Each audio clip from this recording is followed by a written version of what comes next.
Okay. There we go. Welcome back to the PT Graduate Podcast. Today, my guest is Tash Columbus. Hello, Tash. Kia ora, Rich. How are you? And it's Tash. Tash. Yes. Very nice to meet you. I know another lady with an R in the middle there. Yes. How are you? Good to meet you. Yeah, you too. I'm very well. I love your backdrop. Obviously, listeners won't be able to see that unless they go to the YouTube link, which I will put in the notes. But you've got some really inspiring images and words on your wall, which I'd really love. I could sort of sit and look at those. So this is my office, and this is at the studio, and this is what, when people walk through the door, the first thing that kind of hits them in the face. Yeah. Fantastic. So that's kind of cool. We've got Escape, we've got Rise and Shine, we've got Best Day Ever, we've got Never Regrets. Yeah. Today look at that. Today is a new beginning. Very inspiring. Yes, very inspiring. Thank you. Imagine. So you're in Dunedin, right? Great. Yeah.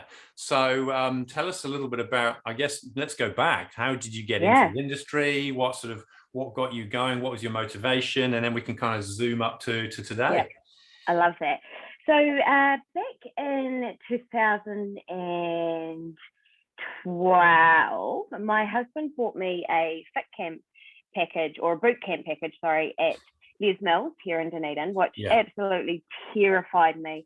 I would say I'm a very common sort of a mother where my whole focus had been on my children, and you kind of really lose yourself and who you are, and you become kind of last on the list of important things to look after.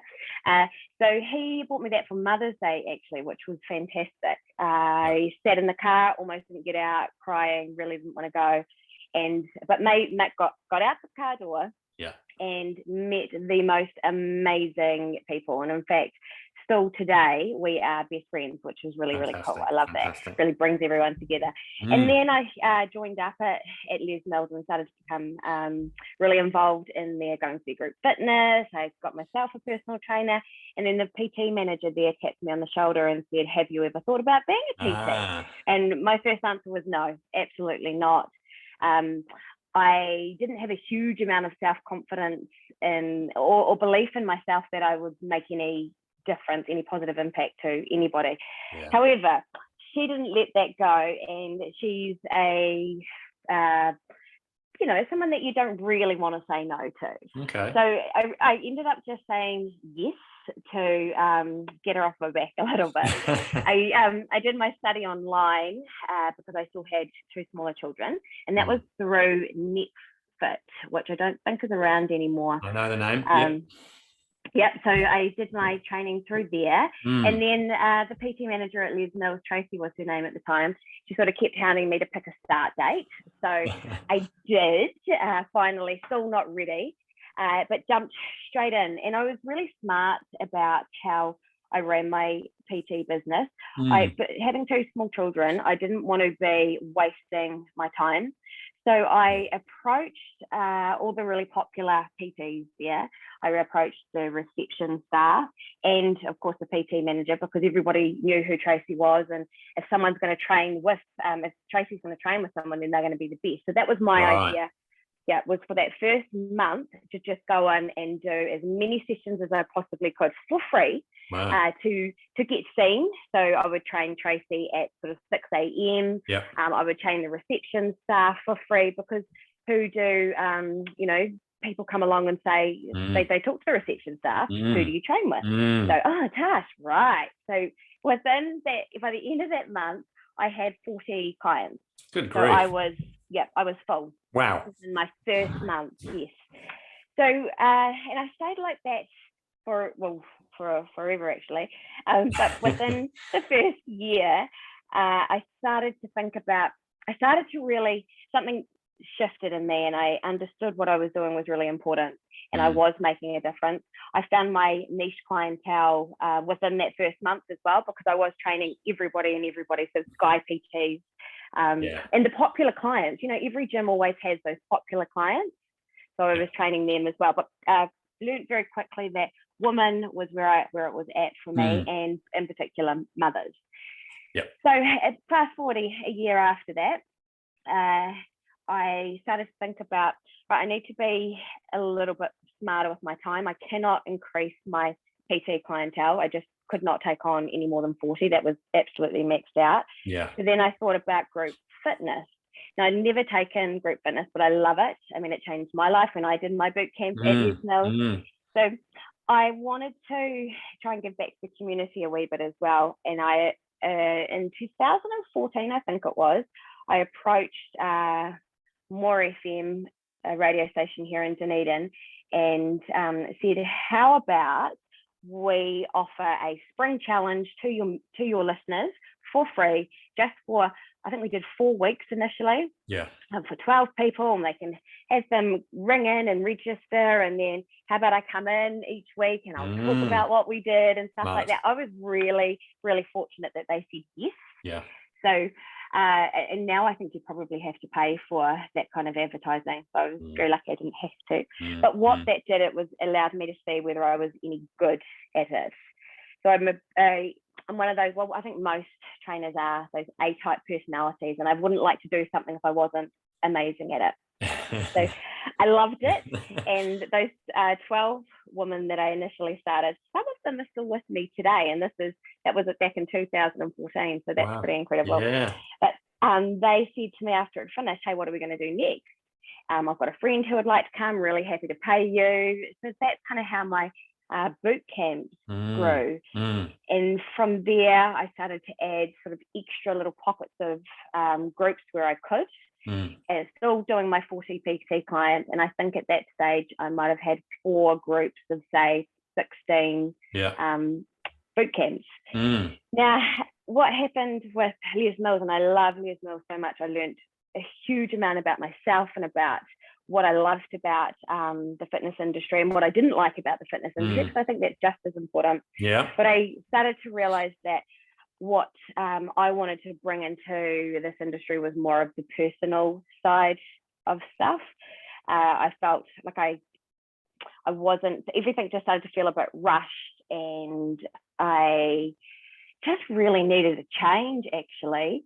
I hate to say it, but I started to feel a bit too old at Les Mills. No offense to them, but I just personally felt like I was starting to, get at that later end. So I talked to my husband and said, hey, what do you think if we try and find a place where I can bring my PT clients and we can just run my boot camps that I've got, and maybe if we add a couple of extra boot camps, that could cover it. So we hunted around and finally found a place, which is where we are now.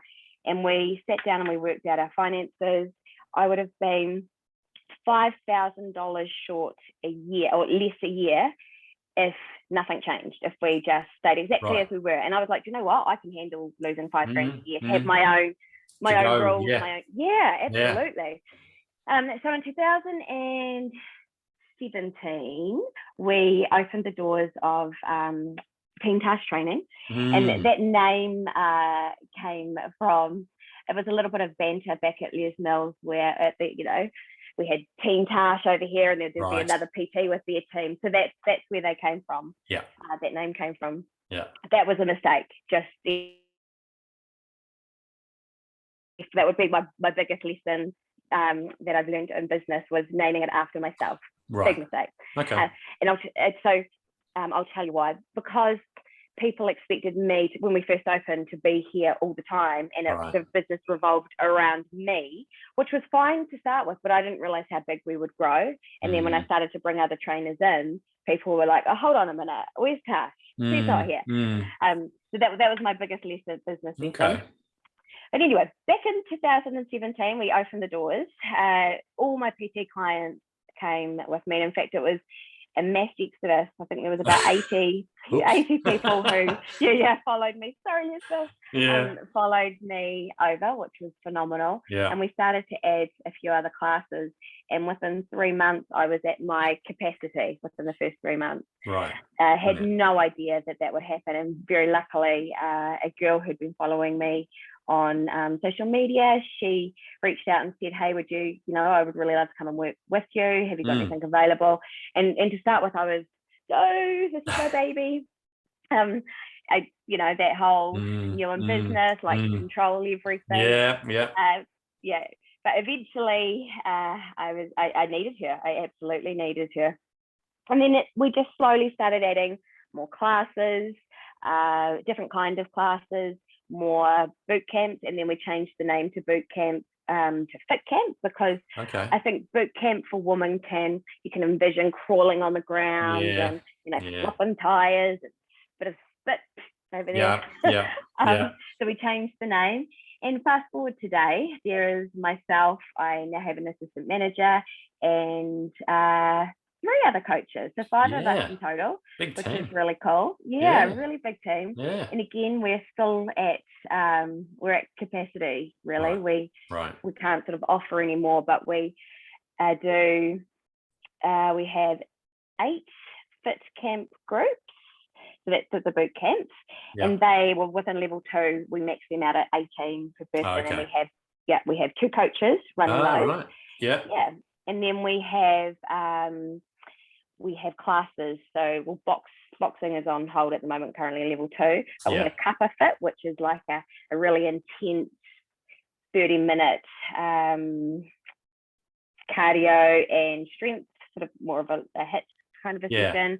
We have core, we have mobility, we have I'm sure I've missed strength as well, and then we have one which is a body fit, all body weight class as well. So we run about 9 classes, and then 18 with our fit camps. They come twice a week, 18 sessions there. So it's busy. And then my girls have PT clients as well. Yes, of course. Yeah. That's busy. So are the classes generally AM, PM, so early and late? Yeah, they certainly are. We have a 9 a.m. fit camp one that we run as well for our school mums, I guess. And then we have one 4:30 class as well. But then the rest are sort of from 5 onwards, and they start at 6 in the morning. It's great. It's great when you've got those people around you to be able to manage the long days. Oh my goodness. That's one of the big challenges, isn't it? When you are on your own, it's like, well, how do I give myself a break other than sort of taking lunch, a few hours off over lunch? It's still a long day, but having people around you and that team that sort of obviously fit with your way of doing business, your ethos, and the Team Tash. It sounds like a really good business model. Yeah, thank you. We also do something a little bit different too. So we're not you don't have gym memberships with us. You pay as you play. Really. So other than our fit camp, so our fit camps are 10 weeks long, and people come twice a week. And they're with the same people. So our focus is on community and women supporting women, and they come in here and focus just on themselves. I'm also the queen of 30-minute sessions. I'm really good at them. So all sessions are 30 minutes. So we don't do a warm-up, cool-down, or stretches. They do that in their own time. So it can keep it really smart, and we're able to push through a little bit more. But it's taken me 5 years to be able to, we're in our 5th year now, to be able to get the right staff.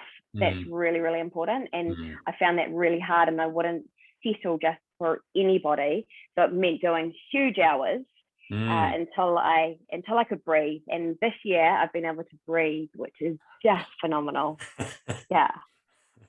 Well done. I think that is important, isn't it? Because you don't want to settle. You want the right fit, because you want that peace of mind that you can walk away and things will happen the way you want them to happen. It's really important from a business ownership point of view, isn't it, to have that peace of mind. Yes, it's so important. Like I said, it's taken 5 years. I have had staff along the way, and they've been good, but just not quite the right fit for me. And but now it's just amazing, and we all get on really, really well. And really interesting, 1, 2, 3 of my coaches were all members previously, so I did the wee shoulder tap to them. That's kind of what happened to you. Exactly what happened to me. And I think when they come here, they're here because they know, like, we're very different to a normal gym. We know our members, we know what's going on in their life, their children. All our members, if they miss a session, they will get a message from me saying, hey, I missed you. Do you want to jump in at a different time? So it's really, really personal. And with my coaches being members first, they really get that, and they're here because they believe in that. Yes. So which is great. They've already been on the receiving end of that level of, I know service is a big one for you. There's a couple of others, but if you've already been on the receiving end of it, you know exactly how to deliver it, I guess, and what it feels like to receive that sort of service. 100%. The other two, one was smart programming, and I think you alluded to that perhaps with the half hours. And that third one's genuine care, which again, you've alluded to that in terms of that contact. That where are you, where do you want to jump in? Is there more around, other than the half hour block where people warm themselves up, cool themselves down? Is there other elements to that smart programming? So now people might not think that this is very smart, but I really believe in, we've never repeated the same session. So I've been running boot camps since 2014. We've never done the same session. Is that right? Ever. Wow. Yeah. So that's not really smart programming, but to me, I believe that when someone is paying me, so they pay in a bulk amount, but they pay X amount, I guess, for that. I don't believe in just shoving the same stuff at them all the time. And they've just become, it's really creative along the way. Like when I look back at my first ones, they were pretty terrible. But that was fine because no one was very fit then. You've got to start somewhere, you've got to start somewhere. And now they are crazy creative, and I have got time to do this, so it's important to me that I do it, and then everything else sort of layers and fits in with it. So if they're part of the Fit Camp program, then they add a strength and a core in as well, but they all beautifully mesh in together.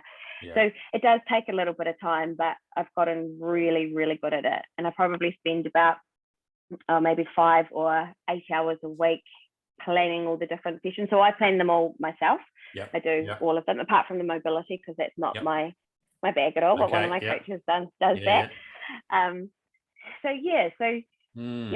We have one class which is 45 minutes, which is a strength class. And I just wanted that to stand out a little bit differently, and that's just sort of pure strength. But it's amazing how things have evolved. And I guess as a business, I started off with, if I look back at pictures, almost no equipment. And now, we've got everything, absolutely everything. So a boot camp, I think, are more like a group personal training session. Right. It also means that my personal trainers need to be really good, because why would you go to a personal trainer when you can get the same thing over here for a quarter of the price? Indeed. And I love that, because they are really good. And I think when I remember being at Les Mills and they've got all the machines, you can get very lazy and just stick people on different machines. Whereas we have, the only machines we have here would be assault bikes, ski ergs, some normal bikes and rowers. The rest is all dumbbells, barbells, and I'm really big on using dumbbells, especially. Free weights. It's how the body's designed to move, right? We're not supposed 100%. to be a fixed plane of movement. Absolutely. Love it. I like the way that that kind of forces the quality up, because you've got such a good product in the group setting that there better be some wow in the individual stuff. Absolutely. And if they aren't good, then they won't last. Whereas if they are good, like I know one of my PTs, she's up to 40 clients, and she was up to 40 clients pretty much straight away. My others are all cats as well. Brilliant. They're all full, which is great. Awesome. That's what you want, isn't it? So do you mind sharing how your model works in terms of working with your other coaches? Is it a commission base for them, or do they pay you a rent, or how do you model that? So they are contractors, and so the client will pay them, and then they pay me a set amount per client. Okay. Cool. Which is great. It's really easy to follow. It works for us. I am looking with one of my PTs who is, up with some big numbers, whether we have a set amount for her each week that she pays. Which, we just have to have conversations around that, because of course then you could have lighter weeks you know, sometimes you can have 10 cancel. Yeah. True. Yeah. Yeah. And you said crazy. that the group stuff, so they pay as they go. Is that like clipping a card, and once they finish the card, they restart a fresh one, or different? Yeah, so when I first started, it was all handwritten, and then I would check my bank account to check everyone had put there. I think back then they were $10 a class. And that would take me about 20 hours a week just to do that. And then messaging someone saying, oh, hey, you didn't pay your $10 this week, felt awful.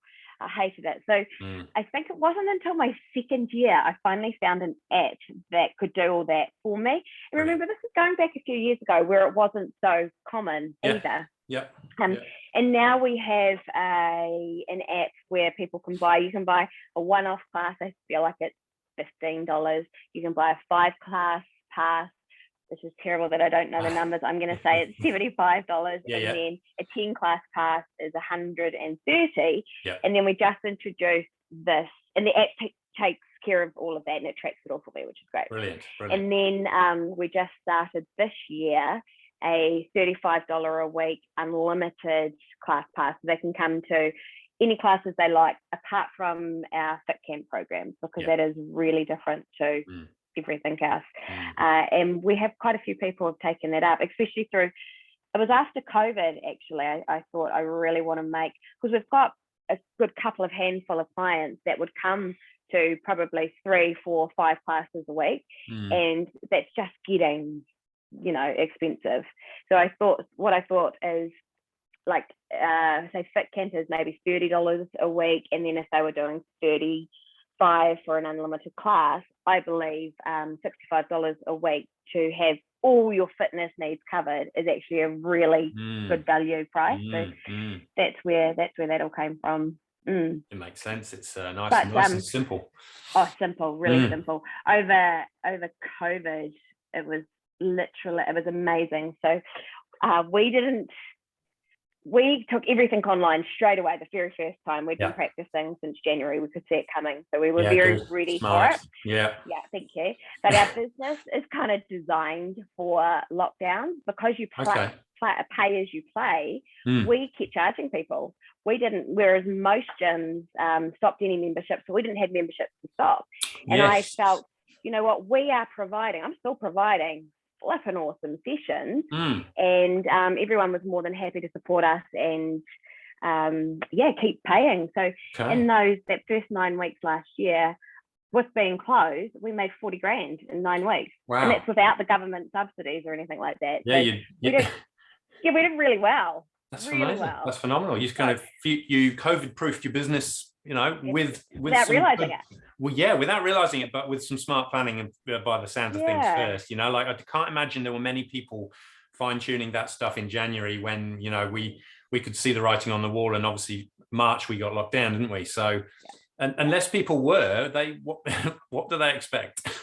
yeah, absolutely. I was really lucky. I worked with some people in America, actually, so they were quite a few months ahead of us, and they were helping me. But we got hold of our clients, and we did free, practice on Zooms and Facebook Lives and things like that, just so they were ready and we were ready, just in case, worst case. I hoped I'd never had to use it, but hello, we did, didn't we? And don't get me wrong, it wasn't all just about making money and charging them. We offered them lots of value that went with that. So my biggest thing is offering what can I offer for free for my clients that's not going to cost me a huge amount of money. So it was things like we'd run a happy hour every Friday night, and games night, we had quiz nights, a face the music kind of a thing, and then on a Friday we'd have a free workout that all my members could join, and they would train with myself, my husband, and my kids, which was really cool as well. So lots of value still given. And of course I checked in on, I think at that stage there must have been about 300 people, and I checked in on every single one of them. Often. That's fantastic. It was great. Good for my mental health as well as theirs.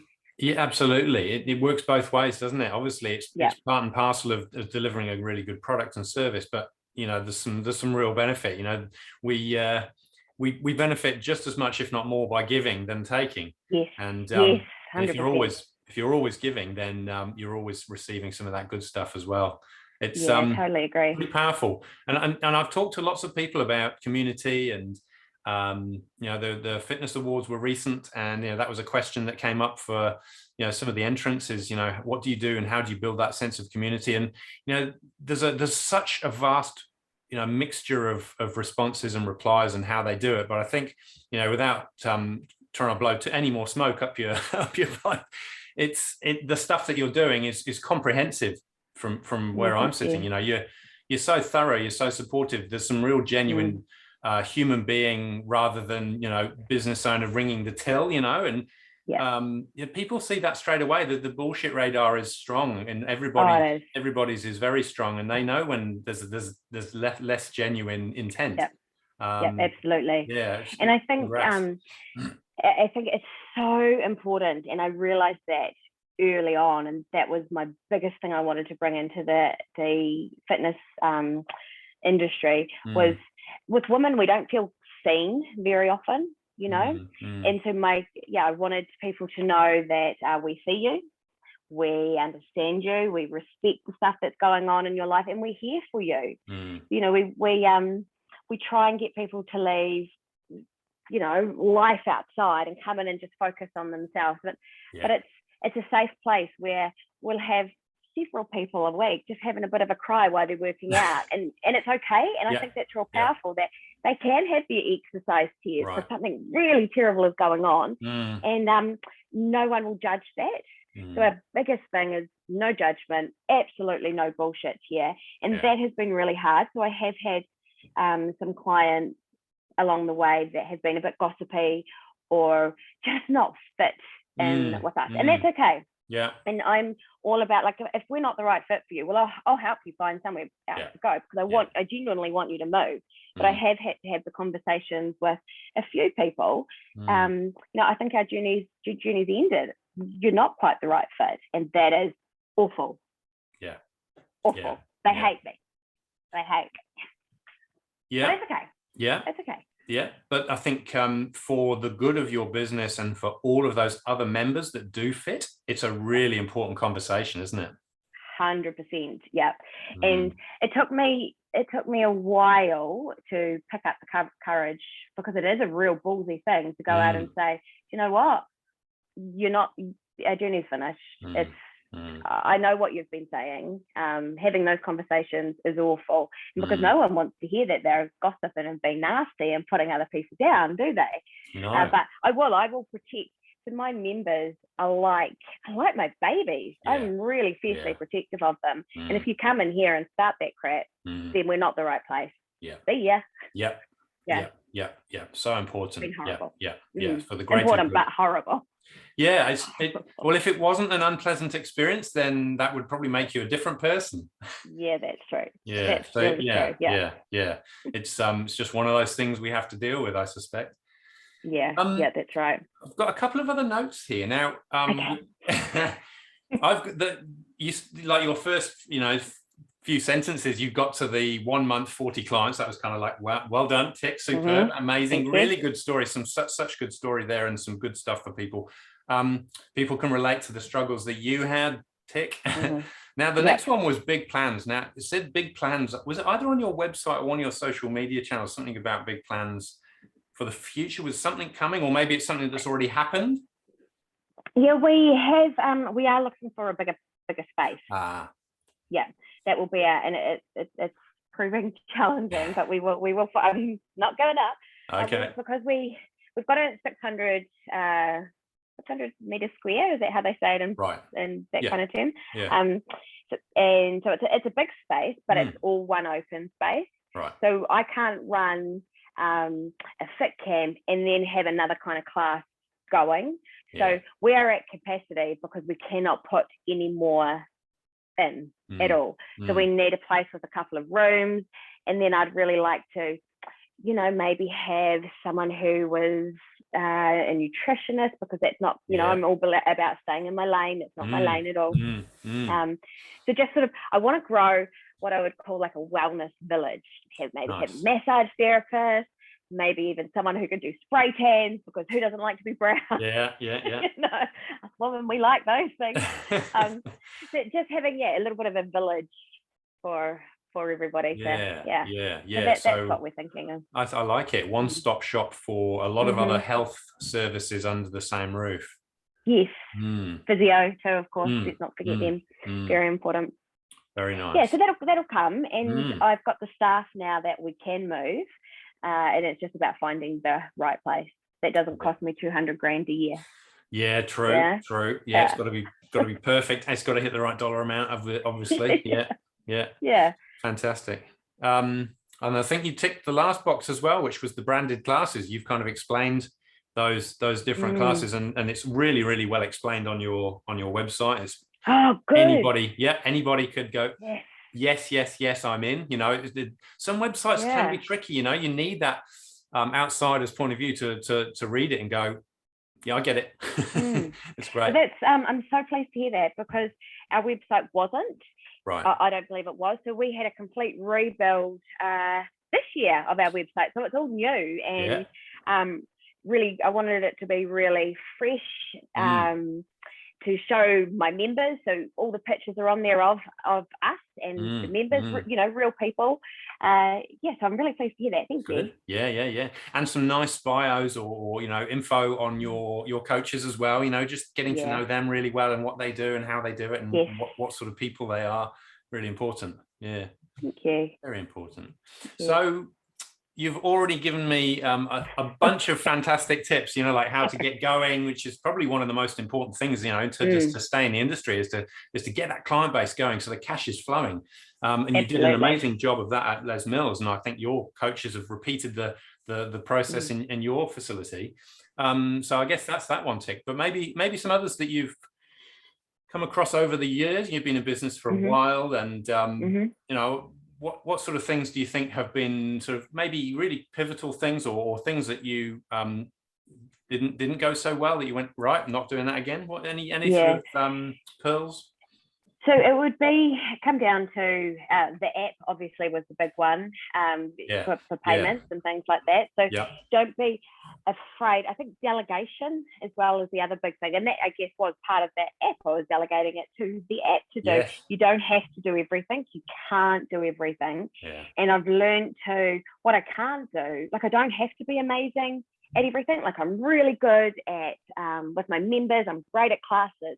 I'm terrible with numbers and dollar figures and things like that. It just doesn't interest me. So I have someone else looking after all of that and paying all the bills when they needed to be paid. So don't be afraid to delegate would be the big thing. And don't be afraid to ask for help as well if you're not sure. There's so many phenomenal people within the industry that are there to help you and talk you through things.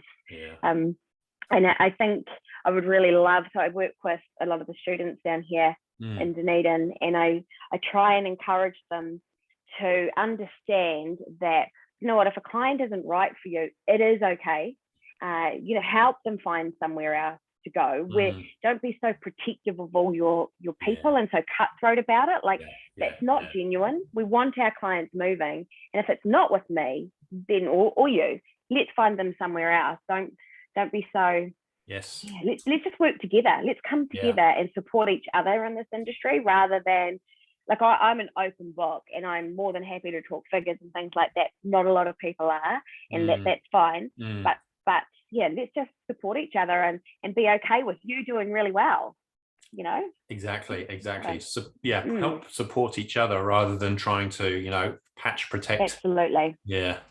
And our biggest motto that we have here, which I'm sure I would have think I stole it from Ish Klein years ago when I did their Les Mills training, is don't be a dick.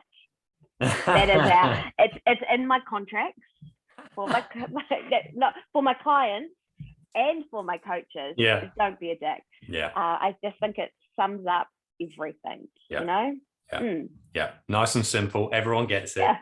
Everyone gets it. That's brilliant. Excellent. Awesome. Well, thank you so much. I mean, I didn't even get onto the PT ambassador stuff. I mean, obviously you're one of the representatives in Southland and looking after that whole region with a couple of other people. So it's good to make contact with you on that front as well. And thank you for the work that you do. And I'm more than happy to help anybody answer any questions, or if I don't know the answer, I certainly will find out. I would really love to see our Wea, Otago and Southland come together really strong and support each other. We'll take baby steps at it. Yeah, it's just about building that momentum, I guess, isn't it? I mean, we have a challenge in Auckland. You know, we've got the biggest population aside from COVID, but you know, attendance at meetings is always really quite low. It is. You know, and it's such an opportunity to network, to share ideas, you know, to do the things you just talked about in terms of helping support each other rather than you know, trying to, you know, protect yourself from you know, losing clients or whatever. And I just think you've got to remember there is enough clients for everybody. There really, really is. And interesting, we had one of my coaches start from another company in Delegating and come and work for me. And it took a few months for her to really trust us and trust myself that we weren't going to steal people from her or try and cut her down. And it was really interesting to see the experience she's had somewhere else and then to transition here. And it was quite a shock for her. But she's great. She is so good and loving it, which is awesome. That's brilliant, isn't it? It's that trust thing, you know, when you've come from an environment where there hasn't necessarily been that support, you're not going to suddenly switch over. You know, you've got to then sort of get used to as the business owner, sort of build that trust for that person. So this is a different environment. This is how we roll. Really different for her. But she's doing great now. Brilliant stuff. Brilliant. That's awesome. Well, fantastic, Tash. Thank you so much for your time. Welcome. It's been really nice listening to your story and hearing about your business and the things that you've done. It sounds like a phenomenal business, and I hope it just goes from strength to strength and you're able to find the new space so you can just go even bigger and delegate even more. That's fantastic. Thank you. Thank you for having me on today. I hope that was helpful. Definitely. Yeah, absolutely. I'm sure there'll be some gems for everybody out there. Well, I'll grab your I've got your website, but I'll grab any other social media bits that you want adding into the show notes. I'll add those to the notes for people so they can come and find you and follow you. And you know, if they need to pick your brains because you've got so much experience with what you've done, then perhaps they may be able to. Cool. Yeah, no, I would love that. I'm more than happy to help. Awesome. All right. Thanks, Tash. Tash, have a great day. Yes, you too. See you later. See ya.